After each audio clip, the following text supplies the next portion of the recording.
אוכל, מזון, לטובת שהייה. פה אפשר לראות הרבה מאוד רובים, מחסניות, רימוני יד. יש פה RPG. יש פה מאות כאלה.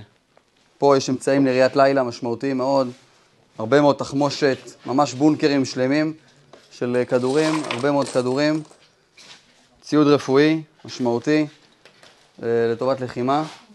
אפשר לראות שהאויב ברח מפה, הוא לא הספיק עוד להרוס את הדברים, והוא כבר לא נמצא כאן. אפשר לראות כמה המנהרה הזאת גדולה, אפשר לנוע פה הרבה מאוד אנשים. אפשר לנוע פה עם אופנועים, פה בחדר הזה. יש פה חדר שהייה. כמובן פה בהתחלה יש פה אמל"ח. הרבה מאוד רימוני יד, מיטות, מזרונים. אפשר לראות שהאויב ברח מפה, לא הספיק עוד לארוז, כל הציוד פה על הרצפה, סמיכות, ובאמת אפשר להכניס פה הרבה מאוד אנשים. יש פה סך הכל 5 מיטות, אבל אפשר לישון פה גם 30 אנשים, זה חדר עצום. ואנחנו נמצאים עכשיו בתוך חדר המגורים של מפקד המתחם.